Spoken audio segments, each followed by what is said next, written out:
ऐरोली काटई, हे कधी विचार केला नव्हता लोकांनी की आपल्या शहरामध्ये जो आहे हा कधी टनल बनेल. पण ऐरोली काटईच्या माध्यमाने जो आहे आपल्या या शहरामध्ये सगळ्यात MMR मधला सगळ्यात वाईडेस्ट म्हणजे रुंद टनल जो आहे तो ऐरोली काटई झाला. आणि त्याच्यात फर्स्ट फेजचं काम जे आहे म्हणजे वाई जंक्शन पासून ते बेलापूर रोड पर्यंत हे काही मला वाटतं 1-1.5 महिन्यामध्ये जे आहे ते काम पूर्ण होईल. आणि तो रोड देखील वाहतुकीसाठी सुरू होईल, जेणेकरून जेव्हा पूर्ण काटई पासून ते ऐरोली पर्यंत होईल, आज ज्याला 45 ते 50 मिनिटं लागतात त्याला फक्त 5 ते 7 मिनिटं जे आहे हे लोकांना त्या ठिकाणी प्रवासासाठी लागतात. हे जेव्हा आम्ही करत होतो, हे सगळा विचार करत होतो की बाबा हा सगळा घनतेचा भाग आहे. सगळ्यात जास्त हा जो एका साईडनी जे आहे ते खाडीनी वेढला गेलेला आहे आणि एका साईडनी जो आहे तो पूर्णपणे ग्रामीण भाग आहे.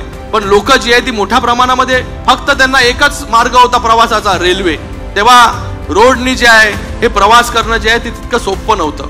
म्हणून रोडनी पण प्रवास लोकांना चांगला झाला पाहिजे, सुखकर झाला पाहिजे, लोकांचा वेळ वाचला पाहिजे, लोकांना क्वालिटी टाइम जो आहे तो आपल्या घरच्यांबरोबर घरच्यांना देता आला पाहिजे.